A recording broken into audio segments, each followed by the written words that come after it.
que su gloria está aquí, en este lugar. Y no importa la condición en la que tú y yo nos presentamos, siempre y cuando sea la actitud adecuada. No importa, lo que quiero decir es el problema, la dificultad, lo que te traiga aquí. Si hoy estás triste, si hoy estás feliz, Dios tiene la respuesta, Dios tiene el control y Dios brindará una solución en el momento oportuno. Así que vale la pena estar cerca de la presencia del Señor. Sea bienvenido cada uno de ustedes a este lugar, amigos que hoy están con nosotros, hermanos de otras congregaciones y también las personas que nos siguen en la transmisión. El libro de Lucas, el capítulo 14, el versículo 7 hasta el 11. Cuando usted lo tenga, puede alabar al Señor con una expresión de gozo y de júbilo. ¿Ven? Lucas capítulo 14, el versículo 7 en adelante.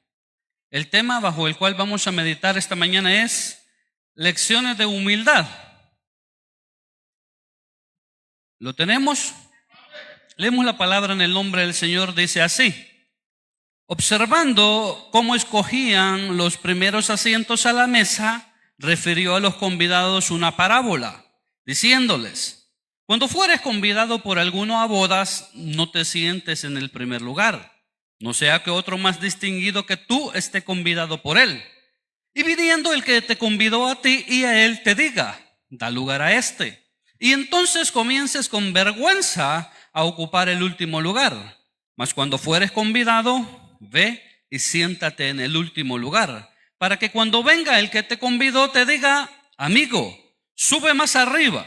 Entonces tendrás gloria delante de los que se sientan contigo a la mesa, porque cualquiera que se enaltece será humillado, y el que se humilla será enaltecido. Pueden tomar sus asientos. Que el Señor nos bendiga abundantemente en su palabra. Tenemos a un Jesús, según todo desde el principio del capítulo 14, que acaba de terminar un día de reposo y parece que ha sido invitado a una cena en la casa de un fariseo. Los primeros versículos nos cuentan un milagro que Jesús hizo ahí en la casa del fariseo, de un hombre que retenía líquidos, y Jesús los desafía y les pregunta: ¿es lícito que una persona sea sana en el día de reposo? A lo que no pudieron contestarle. Y ve que toda la gente que ha sido invitada, ese es el versículo 7, toda la gente que ha sido invitada está preocupada y está afanada por en la mesa sentarse en los primeros lugares.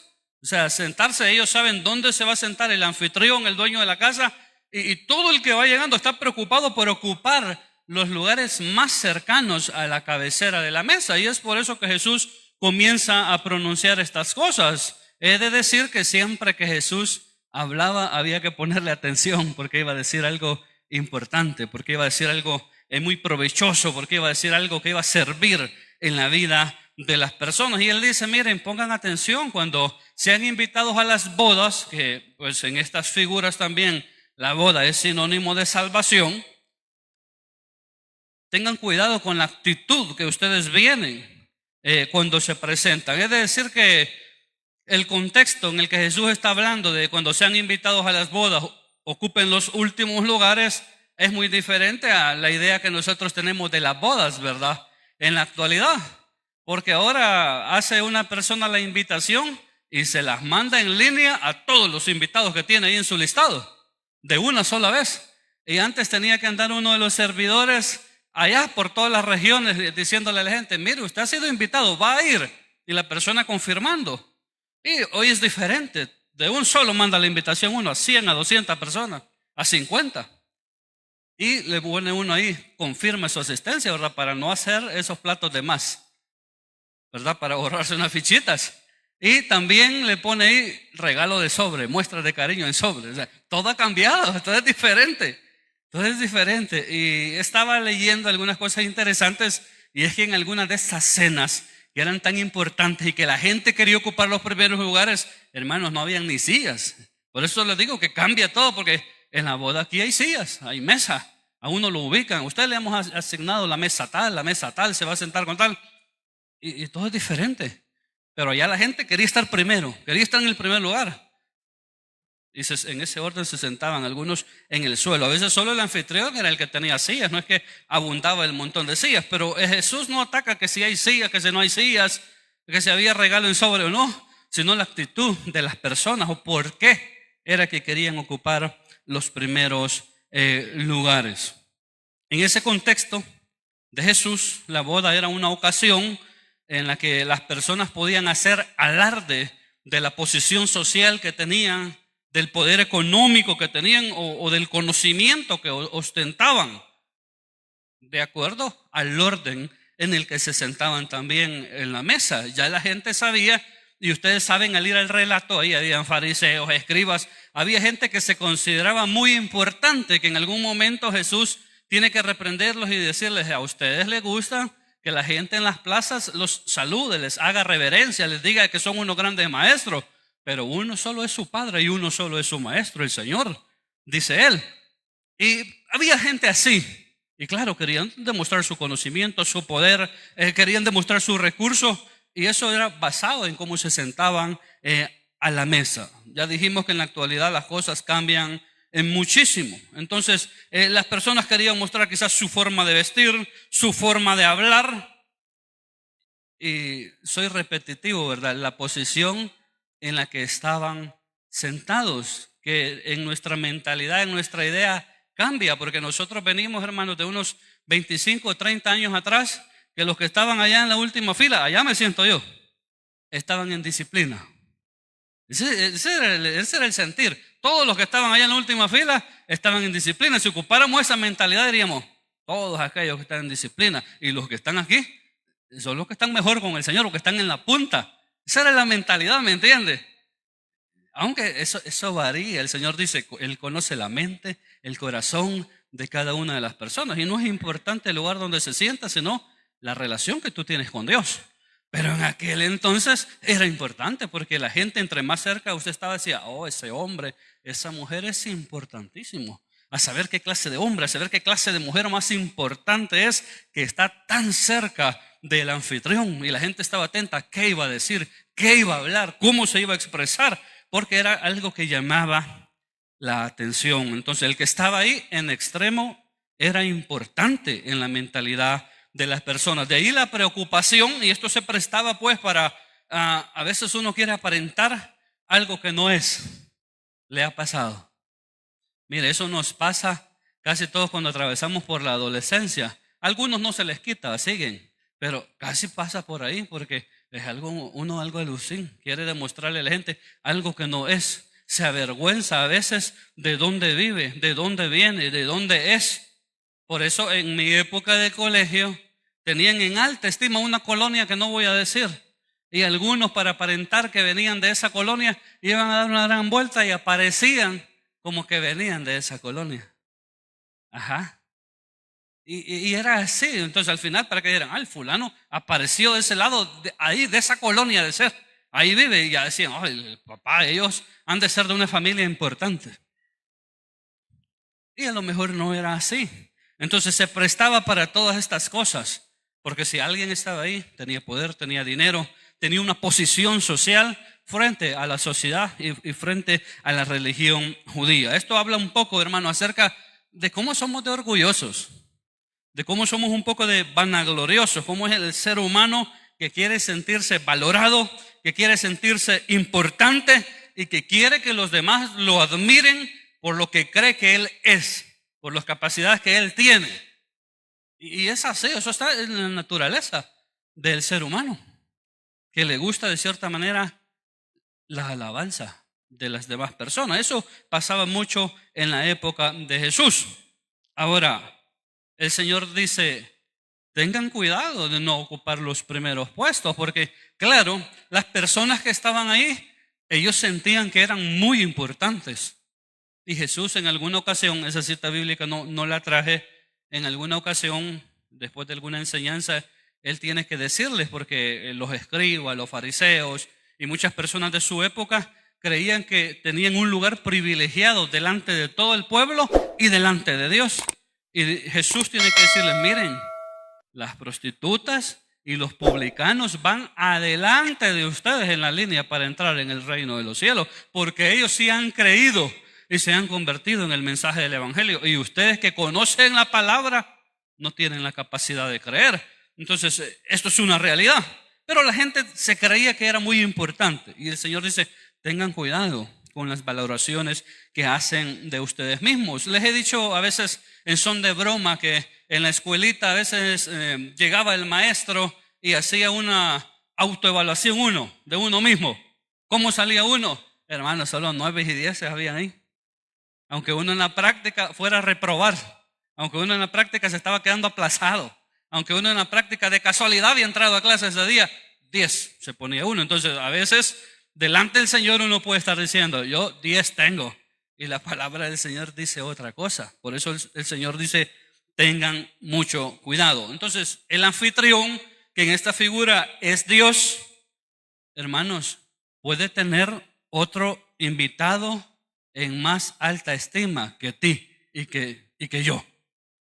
Eso es así. Por muy bueno, por muy conocedor, por muy buen cristiano que uno se sienta que es, porque pues esas cosas son ciertas, si usted busca al Señor lo va a hallar, sin duda alguna. Si usted busca su presencia, Dios va a derramar de su Espíritu Santo sobre su vida. Eso es real en nuestra vida, y usted va a crecer, y usted va a ser una persona llena de talento, de gracia, de virtud. Eso es real, eso es así. Pero siempre va a haber uno que es más bueno que nosotros. ¿Verdad que nos gusta pensar así? Pero siempre va a haber uno que es más espiritual que nosotros. Y eso es así. Es que siempre hay uno que es más bueno. Así como siempre hay uno que es más bravo, siempre hay uno también que es más bueno. Siempre hay uno que va a ser más santo, que es más espiritual, que glorifica más a Dios, y que entonces va a estar más cerca de Dios, y Dios lo va a tener en más alta estima. Ahora, esto no es competencia también, ¿verdad? Libro de Filipenses 2:3 dice: nada hagáis por contienda o por vanagloria, antes bien con humildad, estimando cada uno a los demás como superiores a él mismo. Porque si yo creo superior a mi hermano o a mi hermana, lo voy a tratar con respeto, con humildad, al nivel que él se merece. Pero en esa época no era así, ni Filipenses había sido escrito. Usted es importante, usted sabe, usted tiene, amén, usted conoce, usted está lleno de virtud. Entonces no pidámosela a Dios, dice la Escritura, ¿verdad? O sea, estoy diciendo, Dios nos ha dado, nos ha confiado muchas cosas buenas e importantes a cada uno de nosotros, amén. Entonces es fácil, solo pongamos esto a los pies del Señor, toda esa gracia, esa virtud, ese talento, y Dios se va a ocupar de que las cosas sucedan, amén. El mismo apóstol Pablo, me gustan esas palabras cuando les buscamos ese sentido, dice: todo lo puedo. O sea, no estoy diciendo: mire, yo aquí soy el mero porque estudié a los pies de Gamaliel, porque yo oro, porque yo ayuno, como el capítulo 18 del libro de Lucas. El fariseo, él dice: todo lo puedo en Cristo, porque precisamente de él viene mi fuerza, o él es mi fortaleza. Entonces, todo lo que usted tiene, hermano, no ande haciendo alarde de esas cosas, sino más bien glorifique a Dios con las cosas que él le ha confiado. Entonces, había mucha gente que ya estaba sentada ahí. Hermano, ya lo han llegado a quitar a usted de un lugar y le dicen: hermano, fíjese que esa silla estaba reservada para otro, en una boda, en un cumpleaños, en algún lugar, en el banco. Le dicen: es que acaba de llegar don fulano, porque hay unos don fulanos que llegan que de un solo se van a la oficina del gerente, ¿eh? Y uno haciendo la fila de 50, de 100 personas. Pues así es la cosa, ¿verdad? Y uno está ahí y le dice: dele permiso, por favor, dele permiso. Hermano, y uno piensa que uno se tiene en esa estima, que no es importante, uno mismo se valora, es algo normal. Pero que llegue alguien y le diga: amigo, ese no es tu lugar. Imagínese frente a todos en una fiesta en los que todos quieren demostrar su talento, su don, su gracia, su poder, que son importantes. Y llega el dueño, que es el Señor en esta figura, y dice: amigo, disculpa, ese no es tu lugar. Ese lugar está reservado para alguien más importante que tú, para alguien más diligente que tú, para alguien más espiritual que tú, para alguien más misericordioso que tú, para alguien más justo que tú. Y vengo yo y me quito y ocupo la siguiente. Y fíjese que eso está ahí en las palabras y no lo leemos. Porque parece que en esa figura se quita de una silla, pero ocupa la más cercana, que es el siguiente puesto de poder.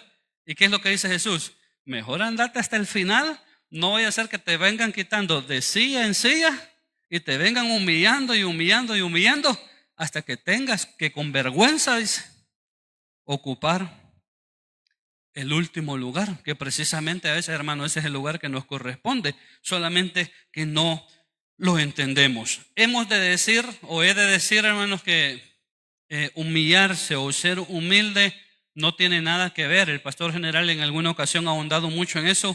No tiene nada que ver con los recursos económicos, ¿verdad? Decir, ay, hermano, yo como soy pobrecito, apenas me alcanza, yo soy el más humilde. Mira, hay gente que no tiene recursos y es mala, no es humilde, es orgullosa, es altanera, es pretenciosa. Entonces, no tiene nada que ver con eso. Solo puede ser humilde, dijo el pastor general, en esa idea, aquel que tiene todo el poder, toda la autoridad y todo el conocimiento y no hace ostentación de todas esas cosas, sino que sigue siendo una persona tranquila, una persona humilde, que se relaciona con todos, de que ayuda a todos. Entonces, eso es un poco la humildad. Entonces, la humildad que hay que modelar, eso es lo que dice Jesús. La actitud entonces, dice, cuando nos presentamos a un lugar así, o la actitud bajo la cual debemos de vivir, porque lo que está de por medio es el mensaje del reino, lo que el Señor viene predicando y es la actitud que debemos de tener frente al mensaje del reino, es ser humildes y modelar la humildad a todos. Cuando fueres convidado, dice, siéntate, ¿a dónde? En el último lugar. Dice qué bonito es esto. Para Jesús, cuando se es importante, porque al final es Él el que pesa los corazones, el que sabe lo que hay en la mente y en el corazón de cada persona, no es importante el lugar donde uno se sienta, porque Dios sabe quién eres tú. O sea, a veces uno se preocupa por cierto reconocimiento, que vean que uno ahí está. No, con solo que Dios sepa que ahí estás, con solo que Dios sepa quién eres tú, eso es muy importante, porque eso va a marcar una gran diferencia en un momento determinante. Al verte el anfitrión, en esta figura de que estamos hablando, y se había ido al último lugar en la mesa, allá estaba en una esquinita, como decimos nosotros, le dice, amigo, ¿qué estás haciendo ahí? Fíjese qué bonito, ya lo han ido a traer a usted, le dicen, hermano, ese no es el lugar, esa no es la mesa, ese no es el asiento que le habíamos apartado a usted, este es el asiento, y lo ponen en un lugar más bonito. Qué bonito es eso. Entonces, en esta figura está diciendo, amigo, ¿por qué te quedaste tan atrás? Ven y toma tu lugar aquí a la cabecera, aquí cerca de mí en la mesa. Entonces toda la gente se va a quedar así, mire, boquiabierto. Dice, qué hombre, qué mujer más importante es ese. ¿Y por qué lo han ido a traer? Es que el Señor sabe. Y es precisamente en esa figura, Él está haciendo esas cosas. Entonces tendrás gloria, dice. La gente se va a preguntar, bueno, ¿quién es esa persona tan virtuosa, tan agraciada, tan humilde, tan talentosa? Son las cosas que Dios hace en la vida de las personas que le buscan y que le honran a Él. El libro de Génesis, ahí tenemos un ejemplo, capítulo 41. Usted en su casa le hace toda la historia de José. Este José, ahí en el capítulo 41, en el versículo 15 y 16, está preso, ya está preso ahí. No vamos a contar toda la historia de nuevo. Interpretó el sueño del panadero y del copero. Y les dijo, cuando ustedes se presenten delante de Faraón, no se vayan a olvidar de mí, díganle que yo estoy aquí injustamente. Pero ellos lo olvidaron. Faraón tuvo un sueño, ustedes saben de qué era el sueño, vamos a ver si estamos aquí. Las 7 vacas, exacto, las 7 vacas flacas, eran los años de abundancia y los años de escasez. Y lo fueron a sacar de la cárcel y Faraón le dice, he oído de ti que escuchas sueños para interpretarlos. Hermanos, a veces el Señor nos da la oportunidad que le demos la honra y la gloria a Él. Fíjese que el Señor así, ¿y qué es lo que hacemos nosotros? Cállese, es que cuando yo hablo, hermano, cuando yo canto, la gente llora. Pues sí, porque él canta desafinado. Pero a veces nos llenamos así de ese ego y decimos, ahorita que yo ore voy a hacer descender el Espíritu de Dios. No, hermanos, las cosas no son así. Y por eso a veces no pasa nada y uno queda mal delante de las personas y también delante de Dios. Porque José pudo haber dicho, oh no, sí, cállate, si yo desde hace tiempo que tengo este oficio de interpretar sueños. Decime qué es. No, él dice, mira, no soy yo, sino que es el Señor el que va a traer una respuesta a Faraón. Y él está glorificando a Dios. Y mire, está ya olvidado, está en la cárcel. Y como resultado de honrar a Dios, de glorificar a Dios, ustedes conocen el desenlace de la historia. Cuando él interpreta el sueño, cuando Faraón le dice, ¿y qué podemos hacer? Ve ahí lo que Dios comienza a poner, la gracia, la virtud, la sabiduría en la vida de las personas. Él comienza a decirle, tienes que hacer esto, esto, esto y esto y esto, para que el reino no caiga en desgracia. Y dice, ¿quién mejor que tú que haga estas cosas? Y le pone anillo, le da autoridad, y es el segundo en la tierra de Egipto. Y es conocido también cuando sus hermanos hablan con su padre, por el Señor de la tierra, porque ustedes saben que comenzó a comprar la tierra, él comenzó a comprar el ganado, después compró casi la gente. Por eso le decían que era el Señor de la tierra. Pero ¿cómo llegó ahí? Hermanos, por la humildad. Y porque cuando llegó un momento determinante, le dio la honra y la gloria al Señor. Finalizamos, Jesús establece un principio.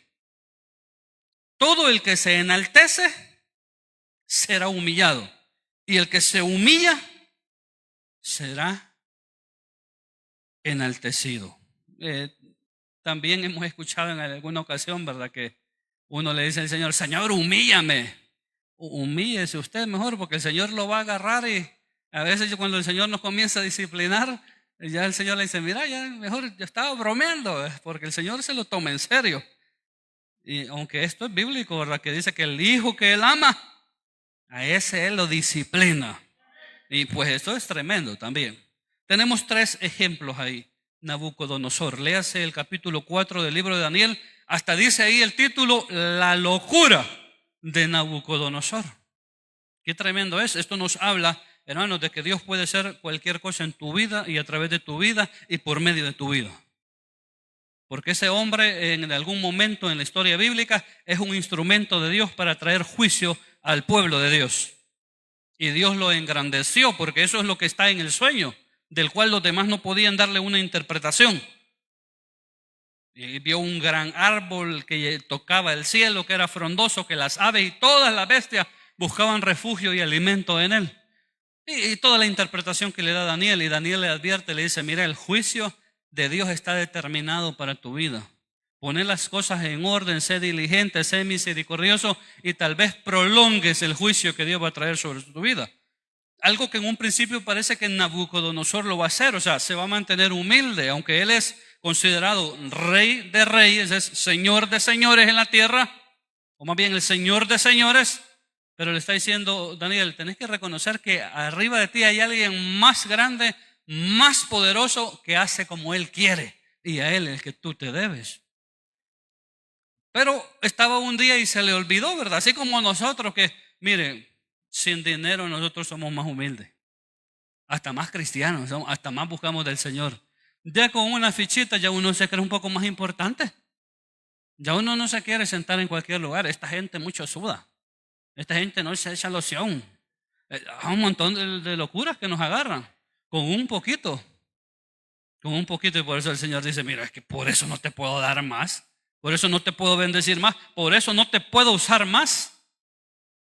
Y Nabucodonosor estaba así, casi había logrado todo, porque Dios se lo había permitido. El libro de Daniel, capítulo 4, versículo 30. Habló el rey y dijo, estaba en su palacio, viendo, quizás había una gran vista. ¿No es esta la gran Babilonia que yo edifiqué para casa real con la fuerza de mi poder? Y oiga, y para la gloria de mi majestad. ¿A dónde estaba la gloria de Dios en esto? Por eso es complicado, ¿verdad? Porque a veces uno cree que todo lo que ha logrado y lo que ha alcanzado espiritual y materialmente es mérito de uno. Y se le olvida que en cada paso, que en cada proceso, Dios ha estado con nosotros. En todos los procesos, Dios ha estado ahí, que ha sido su amor, ha sido su misericordia, ha sido su poder que nos ha traído hasta aquí y que nos tiene así. Pero a Nabucodonosor se le olvidó. Por la fuerza, dijo, de mi poder, para la gloria de mi majestad. Aún estaba, dice la palabra, en la boca del rey, cuando vino una voz del cielo. A ti se te dice, rey Nabucodonosor, el reino ha sido quitado de ti, y de entre los hombres te arrojarán, y con las bestias del campo será tu habitación. Y como a los bueyes te apacentarán, y 7 tiempos pasarán sobre ti. Unos 7 años iba a tener razonamiento de animal, hasta que reconozcas que el Altísimo, oiga, tiene el dominio en el reino de los hombres y lo da a quien Él quiere.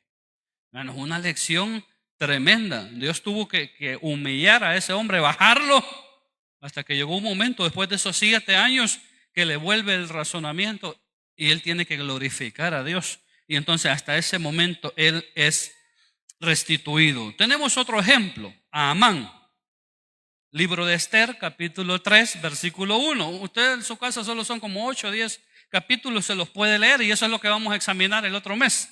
Ahí va adelantando la lectura. Esther 3:1. Después de estas cosas, el rey Asuero, que dominaba más o menos sobre 127 provincias, era un reino muy poderoso, engrandeció a Amán, hijo de Amedata, que era descendiente de Agag, y lo honró y puso su silla. Vean lo que estamos hablando de lo que significa tener poder, y puso su silla sobre todos los príncipes que estaban con él. O sea que el rey se sentaba a la mesa, habían príncipes, habían nobles ahí, y a la par de la silla del rey, en la mesa puso la silla de Amán y lo engrandeció sobre todas las personas. Todos los siervos del rey que estaban a la puerta del rey, dice, oiga la autoridad que le dio, porque esto lo hacían solo con el rey, se arrodillaban y se inclinaban ante Amán, porque así lo había mandado el rey. Pero Mardoqueo, oiga, ni se arrodillaba, ni se humillaba, algo caprichoso igual que algunos de nosotros. Pero era por algo que tenía sentido. O sea, él sabía que si se iba a arrodillar era solo delante de Dios, no delante de un hombre que se creía Dios, que era Amán, que estaba, hermanos, lleno de poder. Ustedes saben lo que pasó. Este hombre trae un pleito porque tiempo atrás han arrasado con el reino de él. Él es descendiente de ese reino que ha sido conquistado y tiene poder y tiene plata. Y se le ocurre que va a matar de un solo a todos los judíos. Ustedes conocen la historia. Hasta que llega un punto donde Mardoqueo intercede, donde Esther intercede y donde Dios actúa. ¿Y cómo cambian las cosas, hermanos? Por eso a veces no hay que ensoberbecerse. Por eso a veces no hay que engrandecerse, porque uno no sabe cómo da vueltas la vida, hermano. Cómo cambian las situaciones. Uno puede pasar de ser jefe a ser empleado en un abrir y cerrar de ojos, y quizás ese empleado que uno tenía sea el jefe de uno mañana. Y usted lo trataba mal, lo ofendía, lo irrespetaba. A lo mejor él sea más maduro y no lo trate así. Entonces este Mardoqueo estaba ahí siempre a la puerta. No se arrodillaba, no se humillaba más que delante de Dios. Y eso molestaba mucho a Amán. Ustedes saben que en los últimos días y horas de la vida de Amán, él había mandado hacer una horca. En otras versiones dice que una gran estaca de 25 metros, porque se iba a dar el gusto que le iba a ir a pedir la cabeza de Mardoqueo al rey Asuero, para darse el gusto frente a su familia y sus amigos de matar a Mardoqueo, el judío, que no se humillaba, que no se doblegaba. Y como Dios lleva todo en orden, por eso no hay que desesperarse. Como Dios tiene, hermanos, todo en control. Claro, es difícil, es complicado. Si todo el pueblo judío estaba esperando que en el mes 12 los iban a matar, era difícil la situación. Eran momentos de pánico, de aflicción, no sé. Muchos judíos se habían ido más allá del reino del rey Asuero, de las 127 provincias, tratando de salvar su vida. A lo mejor otros no podían hacerlo. Pero esa noche que habían llegado a pedir la cabeza de Mardoqueo, al rey pues le dio insomnio y dijo, traigan las crónicas del reino, y comienzan a leerlas. Dijo, a ver qué hay ahí en las crónicas del reino. Y encontraron, a medida que alguien le iba leyendo al rey, que Mardoqueo había denunciado un complot para matar al rey, de 2 eunucos que estaban cerca ahí del rey, y que eso le salvó la vida. Y el rey preguntó, ¿y qué se le dio a este hombre? ¿Qué se le hizo por salvarme la vida? Y la gente le dijo, algunos somos malagradecidos, no hicimos nada, dijeron. No le dimos nada, ningún reconocimiento, ni la gracia le dimos. Y en eso él escuchó a alguien por ahí y dijo, ¿quién anda ahí? Es Amán. Díganle que pase. Fíjese cómo era este hombre, que solo escucharon que andaba ahí, le dijeron, es Amán, que pase. Ustedes saben cómo se tenía que presentar uno delante del rey Asuero. Se presentaba, le hablaba, y si le extendía el cetro, vivía, y si no se lo extendía, ahí se lo llevaban y lo mataban. Tenía tanto poder que solo llegaba y ni esperaba si le levantaban el cetro o no. Llegaba y hablaba con el rey. Ese era el poder, así estaba acostumbrado. Y el rey le dijo, mira, ¿qué se puede hacer con el hombre? Y estas son las cosas que Dios hace, pero es que a veces no aguantamos, a veces no soportamos. Dios quiere darnos, hermanos, cosas buenas, pero hay que resistir, pero hay que honrarlo, pero hay que hacer lo correcto. Y Dios se va a encargar en el momento oportuno de honrarte, si tú lo honras a Él. Entonces Mardoqueo ha vivido así toda su vida. Y el rey pregunta a Amán, ¿qué se puede hacer con el hombre cuya honra quiere el rey? Hermanos, y la mente de nosotros es rápida. Lo mismo hubiéramos pensado nosotros, ¿va?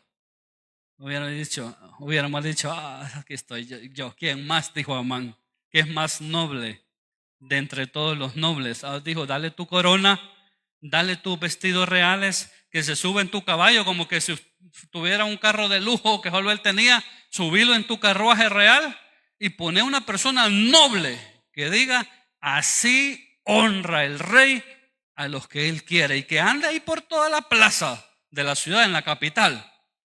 Y le dijo, fíjese cómo Dios exalta a unos y humilla a otros. Hermano, porque ¿quién se iba a poner a pensar, o cómo iba a pensar Amán que iba a llegar a estar ahí? Hermanos, y no tenía para dónde, porque era una orden del rey. Y le dijo, anda, sé exactamente todo con el judío Mardoqueo y no omitas nada. Ese día Dios humilló a Amán, y él fue ese noble que iba teniendo el caballo. Mardoqueo iba sentado en los caballos del rey, y llevaba ropa real, llevaba corona, y Amán, verdad, algo achicado, como decimos nosotros, iba diciendo, así honra el rey a los que él quiere, así achicado. Y así dice que se fue para la casa avergonzado, porque toda la gente lo tenía a él en la capital en alta estima. Y luego que dijeran, vaya, si este solo es un sirviente del rey, miren lo que lo mandó a hacer el rey. Y la gente también conoció a Mardoqueo y dijeron, wow, este hombre le salvó la vida al rey. Y el rey así ha querido honrarlo. Y por si fuera poco, ¿verdad? Su esposa y sus amigos, cuando él les cuenta lo que ha pasado, le dicen, si has comenzado a caer delante de este judío, si este hombre es judío, dice, ya no te vas a levantar, sino que ciertamente delante de él vas a caer. Borré la cita bíblica que tenía, que dice, es un Salmos, y eso es lo que pasa cuando está todo se cierne, que es problema, es prueba, hay amenaza de muerte. Tiene sentido ese salmo que dice, aderezas mesa delante de mí en presencia de mis angustiadores. Y esas cosas solo el Señor las puede hacer. Cuando todo parece mal, cuando todo parece que va a acabar mal, Dios hace que las cosas cambien y que las cosas sean buenas. Al final, el rey honró a Mardoqueo y Amán fue su vocero. Amán usó la ahorca que había mandado hacer para Mardoqueo, y Mardoqueo terminó, por eso les digo, lea usted en su casa toda la historia, con todas las posesiones de Amán, porque cuando Esther descubre el complot de Amán, después de que se lo llevan y hay alguien ahí que dice, mire, ahí tenía una horca, dice, para Mardoqueo, ahí mátenlo, dijo Asuero. Asuero le dio todo, cuando él dice, Asuero le dio toda la casa de Amán a Esther, es que le hizo una transferencia de todos los bienes y todos los recursos que tenía Amán.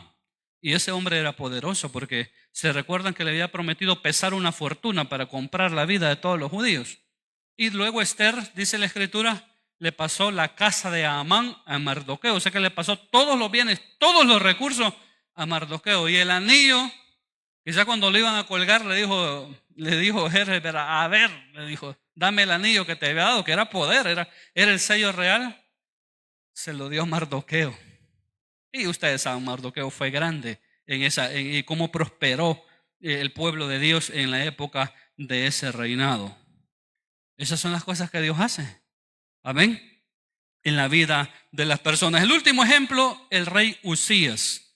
La vida de este rey es interesante. Primero porque dice que él hizo la voluntad de Dios y Dios lo engrandeció. Dije hace unos 20 minutos atrás, hermano, si usted busca a Dios, lo va a encontrar. Si usted lo honra a Dios, Dios lo va a honrar. Y Dios puede hacer muchas cosas a través de tu vida.